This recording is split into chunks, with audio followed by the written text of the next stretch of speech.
name is Pamela Clark, and I'm the resource teacher for the gifted at Campbell Elementary School in Arlington. I'm here today to tell you about our critical and creative thinking choice menu that we made for the month of May. It's a great resource for kindergarten, first, and second graders to keep you thinking at home. Our hope is that you will choose one activity to complete it each week. You can write the answers to the question, you can draw them, or you can just discuss them with your family. It's up to you. After you're done, if you want to, you could color in the box for the one that you've completed, just as a reward for the hard work you did. In these choice menus, you will find 7 different critical and creative thinking strategies. Our hope is that you'll try lots of different ones and do lots of great thinking. The third page tells you some details about each one of the different strategies so your parents get a better understanding of what they're all about. The first strategy is questioning. When we do questioning, we're making our brain think about how to answer something in a creative or excellent way. For this activity, the hope is that you will find a great question to go with the answer. If the answer is 16, what might the question be? Think about that. How many questions can you come up with? You want to try to be creative and original. Well, you could think of a math equation like 10 plus 6 equals 16. So the answer to that question is, what is 10 plus 6? It's 16. But you could also think of another type of question, like, at what age can people begin to drive a car? The answer to that would also be 16. Be creative and think what the answer could be. There are lots of different choices too. What if the answer was Saturday? Or the answer was never? Or the answer was a movie theater? Or bacon? The next strategy we want you to try is called point of view. When you use the point of view strategy, you're trying to look from the perspective of someone else and think about what they would be thinking. This is great because it helps you feel what someone else might be feeling and think what they might be thinking. Some of the creative ideas we came up with are choice 1 and 2. Choice 1, you're going to pretend you and your friends are at recess, and then all of a sudden, you all become very tiny, only 1 inch tall. I want you to draw a picture of what the rest of recess would be like. Think about that. Think about it, how it would look and how it would feel to just be 1 inch tall. Choice 2 is about writing a fairy tale. Fractured fairy tales written from the point of view of another character. So we all know Little Red Riding Hood is written from the perspective of Little Red Riding Hood, but imagine it were written from the perspective of the wolf. What would that wolf be feeling and thinking and doing? The next strategy is called the Plusminus Interesting strategy. The plus makes you think of all the good things that are happening. The minus is all the problems and things that aren't so great. And interesting are things that are just cool. We'd like you to create a PMI chart for a variety of things to get you thinking in different ways about a certain situation. Think first about learning at home. What are some really great things about learning at home? Well, 1 plus might be you get to have your parents as a teacher. 1 minus would be you can't hang out with your friends. So get thinking and try some of those PMIs. The third strategy is fluency, flexibility, originality, and elaboration. When we use our fluency, we try to come up with as many ideas as possible and make a really long list of things. So in this activity, we want you to make a list of as many words that you can that start with the prefix un. A prefix is a word beginning, and un means not. So first we want you to think about what it means to be unhappy. How might you help someone who is feeling that way? Can you think of some ideas? How would you help somebody who was feeling unhappy?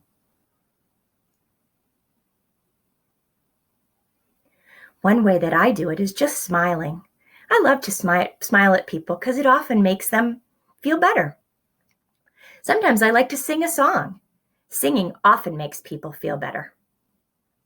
Or you could write a nice note or do somebody a favor. There are lots of ways to make somebody feel happy again when they're unhappy. Some other things we want you to think about as you're being fluent, flexible, original, and elaborating on that is you could design a machine that could help you unbutton a coat or an unusual map of an undiscovered island. We want you to add details to that machine that will help you unbutton a coat and labels, or add details to the map to show why the undiscovered island is so unusual. Get creative. The next creative activity is called Scamper. In Scamper, we try to substitute or combine, adapt, minimize or maximize, put to other uses, eliminate something, or rearrange something. So the first choice of activities is thinking about a donut. Oh, and I love donuts. But in this activity, you're going to try to think of a really creative donut, one that's never been seen before. Because typically, a donut's round and it has some icing. Maybe it has some sprinkles on the top. But think what your own original donut could look like and taste like and be like. If I created my own donut, it would be a donut for my cat. I love my cat, so I would make my donut in the shape of a fish. And it would be tuna flavored. And on the inside, it would have cream, and she would love licking that cream out of the center of the donut. It would be pretty small because my cat's not very big, and I wouldn't want her to get a bellyache. See how fun it is to be creative with Scamper? Some other choices are designing a bike that could ride underwater, or designing a hospital for sick patients, designing a menu with unusual pizzas, or designing cars that fly. The next strategy is called visualization. When you visualize, you picture something in your mind. This is a thing that great readers do too. When I read, I'm constantly making a movie in my head of what I'm reading in my head. It's really great to help me understand what I'm reading. But when you visualize, you can also be dreaming of what something could be like. So the first option is closing your eyes and thinking of what the future would be like. Let's try it.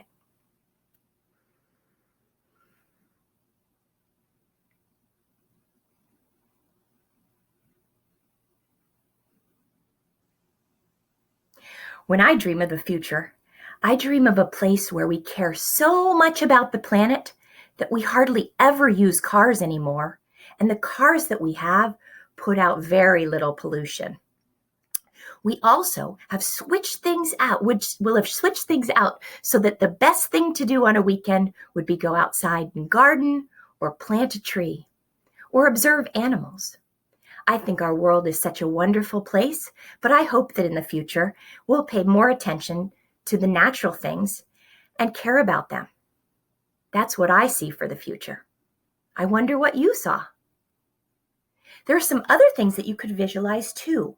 For instance, you could close your eyes and think about your dream vacation, or your best birthday ever, or a dream bedroom. What would that look like? Or the coolest snowman you could ever possibly create. And the seventh strategy that we're introducing is called making connections. Your brain loves to make connections or links between things. So we've included sets of 3 pictures. In each set of pictures, we want you thinking closely about them. Think about how they're the same or how they're different. Think about which one's most important and why. Think about which one's most like you, or which one's most like your favorite book character or your least favorite book character. Gosh, when I look at the first three pictures, the lion, the mosquito, and the snake, I think about the quiet power that they all have. They're so powerful, but in their own way. I also like to think about the snake being a lot like a book character from a book I just read called Frindle. Now, in Frindle, the character isn't evil or anything. He's just kind of sneaky, and he does something behind his teacher's back. So you don't know, you don't even expect what he's going to do. Snakes are kind of like that too. You don't even see them. They could be around you when you're walking around the woods, but you don't see them. You don't know what they're up to. So we'd love for you to think about these sets of pictures and see how the three pictures in each box are connected. It's great for your brain to do this kind of thinking. We would love to see all the great thinking that you're doing at home, so we hope that you'll take a photo or a video of your thinking and tag it with #@HomeWithAPS or @APS Gifted Services or #APS Gifted Service. We're so glad you tuned in today to learn about our critical and creative thinking strategies for the month of May. Have fun thinking! Thank you so much for joining us today. What we're going to do is read the book, The Woodsy Band Jam, and I'm going to share with you a critical and creative thinking activity so that you can do some thinking at home. This goes along with the book, The Woodsy Band Jam, which is a kindergarten book in your packet this month, for the month of May.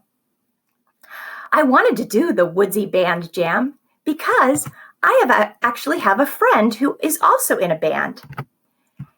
And he loves to jam with the people that he plays music with. Jamming is making up music as you go along and using what you know about music to create new songs. Today, our critical and creative thinking strategy that we're going to use is thinking about big ideas. So as we read through the book again, I want you to think about the big idea. What's it trying to teach you? "Spring is here," said Woodchuck. "Let's jam," he said. Out came Elk. "I'll play my horn," said Elk. Out came Bear. "I'll play my banjo," said Bear. Out came Owl. "I'll play my fiddle," said Owl. Out came Rabbit. "I'll play my fife," said Rabbit.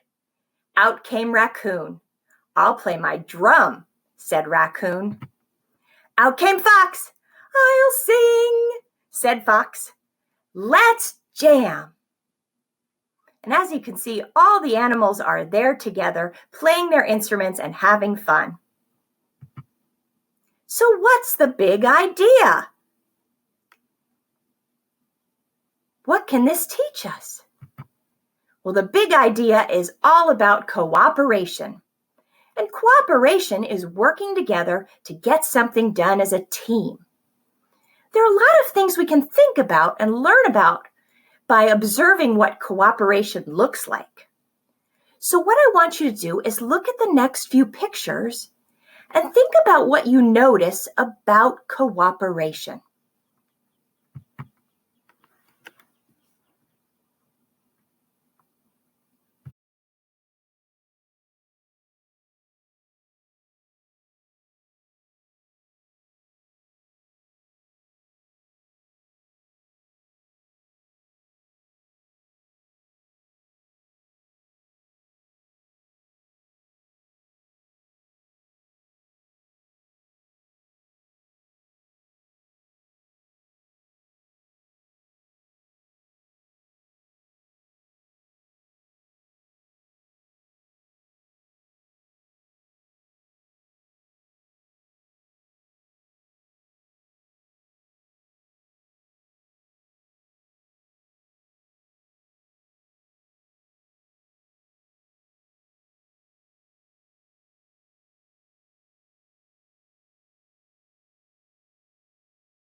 Now, what did you learn by thinking about the big idea?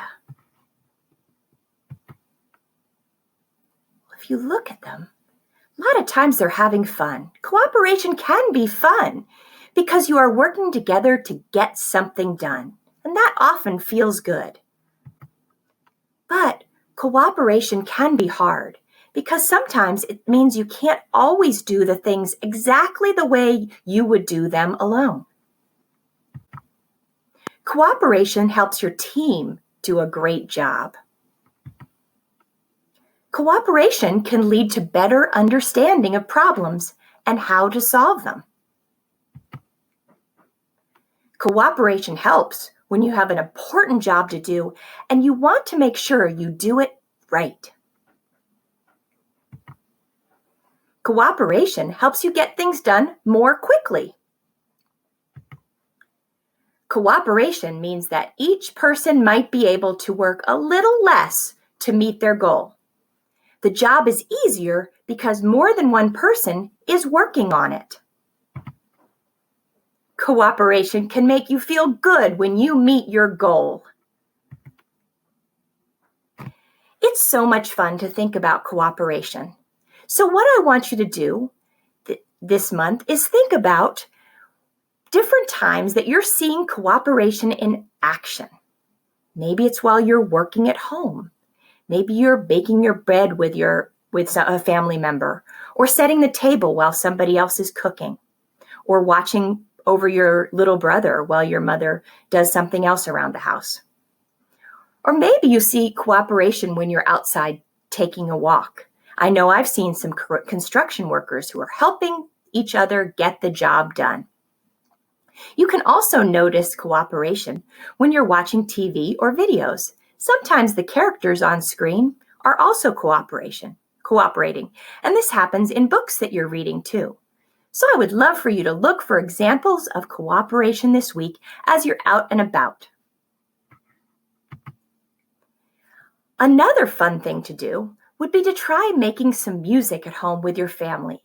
It's such a great way to practice cooperation. You might have some instruments at home that you could use. For example, just like in the book, I have a fife. A fife is like a little flute.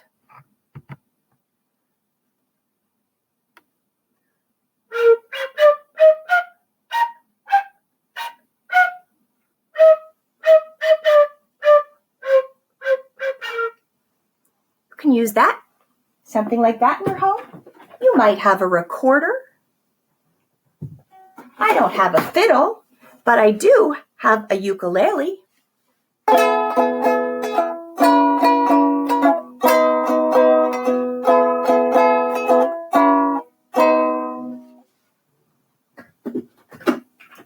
I don't have a horn, but I do have a harmonica.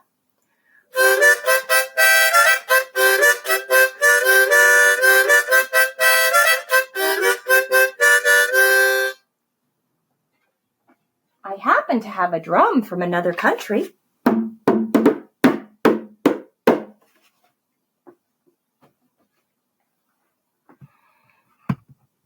Still, it could be that you don't have any kind of instruments that are around, like I do.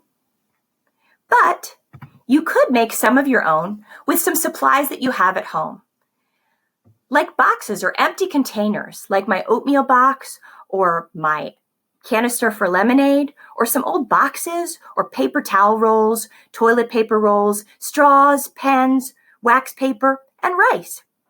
I've made a variety of instruments that you could use to make some music. You could make a shaker with some rice and lemonade container. You could make a drum out of the Quaker oatmeal box. You could make a kazoo out of a toilet paper roll and some wax paper. And by putting the rubber band around, you can hum into it and listen to it vibrate.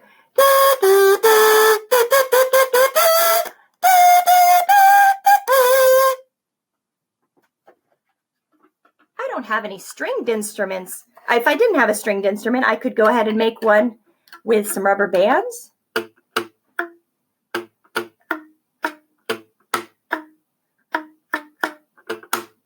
It's fun just creating things on your own. Also, you can use a straw and cut it off in a triangle at the end. You'll want your parents to do this for you. Just cut like a little V right here so that it comes to a nice point. There you can make like a little instrument that you put between your lips and blow on to make a sound. You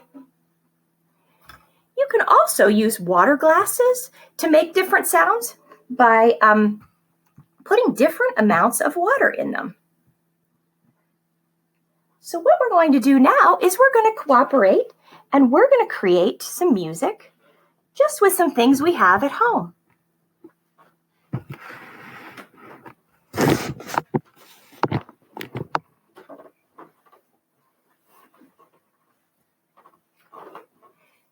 This is Mr. McDavitt. He's a teacher at Taylor. Oh, hello. We're going to make a song to get some music together, and we're going to jam. I'm going to use a straw with a little point on the end, and he's going to use 3 different water glasses that have different tones to them, and an oatmeal box, and just some chopsticks that he broke apart.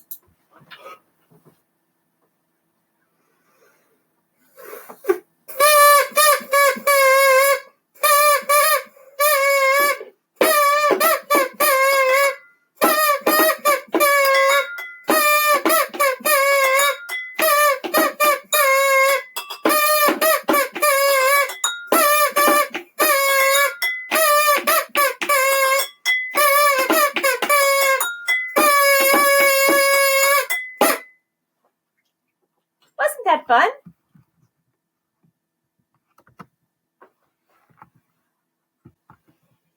I've had friends actually make instruments out of different containers as well. So I'd love it if you could make yourself your own band instruments and try to create a song with them, just like I did with my friend. And see how much fun that was cooperating? We hope that you do some great thinking and learning this week and cooperating. Take a photo or video of what you do or see and tag us. You can tag us using the hashtag @HomeWithAPS, hashtag APSGifted, or @APSGifted. Thanks for joining us today. Keep on cooperating and keep on thinking.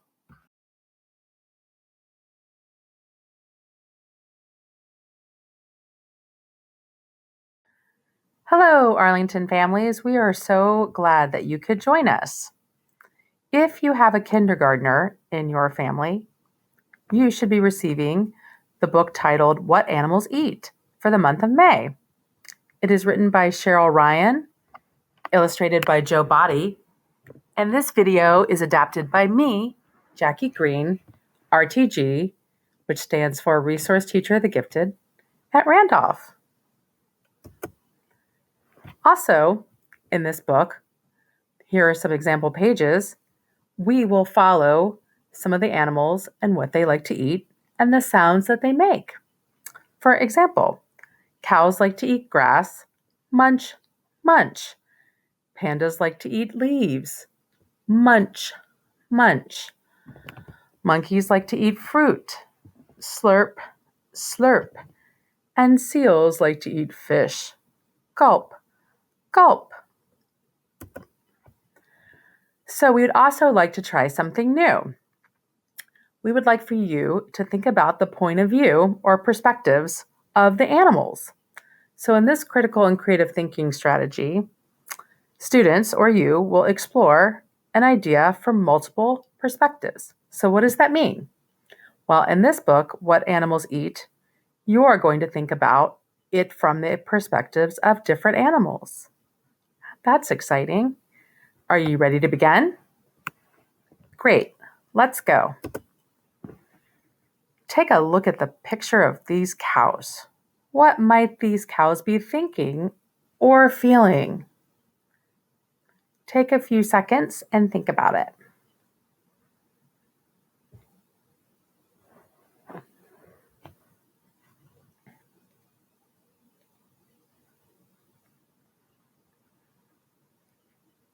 So they might be thinking, wow, I really like being near my friend. She's really nice and she tastes good. Or the cows might be thinking, I just ate some really lovely, tasty grass and I feel really good. Or they might be looking at someone that is taking a picture of them pretty close and wondering, hey, what are you doing here? Or they could just enjoy the warm sun on their backs and having a large field to run around and play in. Are you ready for our next animal perspective? Let's go. Let's take a look at this video of a bird.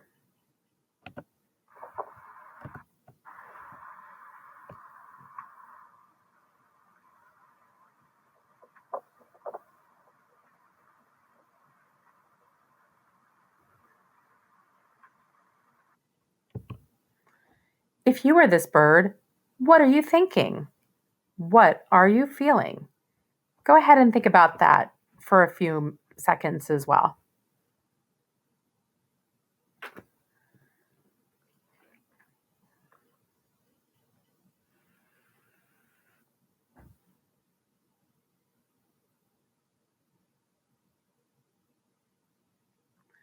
So you might be thinking, if you were this bird, I'm really hungry and I want to find a fish. Or you might be thinking, I just really like spreading my wings and flying. It's such a beautiful day and I love flying around my home. Or possibly you could be thinking, I see a friend over there. I would like to go say hi. Also, you might be thinking, I look really beautiful and I feel really proud of myself. Let's go on to our next animal. Ooh, one of my favorites, a panda bear. Imagine you just finished eating some delicious bamboo. What would you like to do now?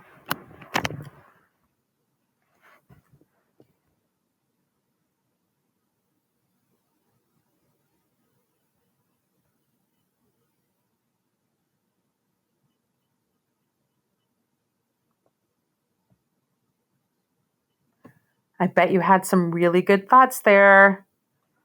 Thank you for sharing. Let's move on to the next animal. Ooh, so this is a little bit different. So now, if a goat were to visit your school, what might they think?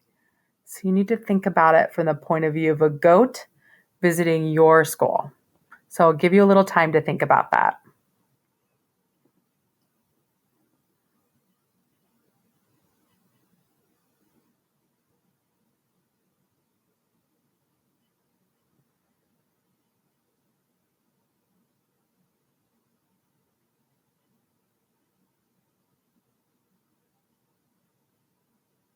Well, what did you come up with?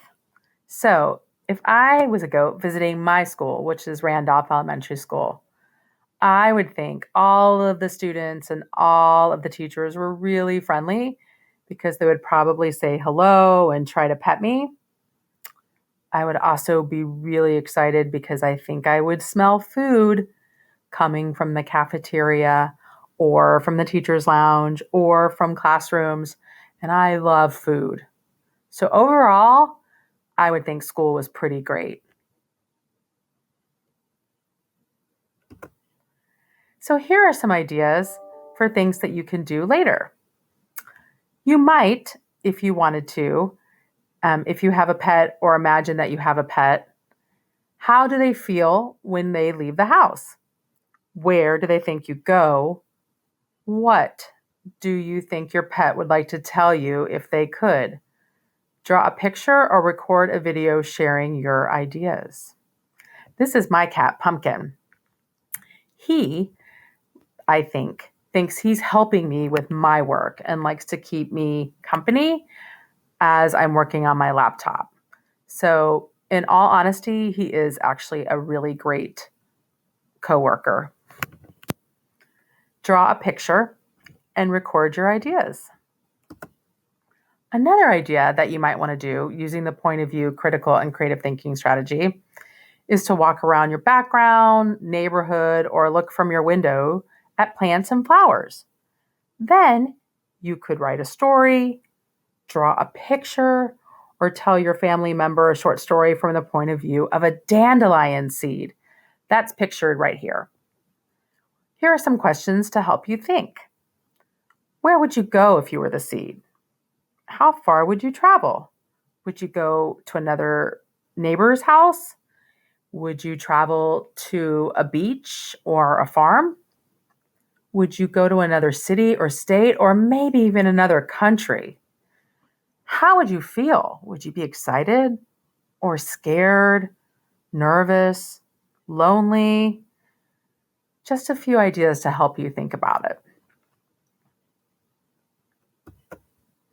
So, we would love for our families and students to take pictures or videos of them using the point of view strategy and share them on Twitter if you have Twitter.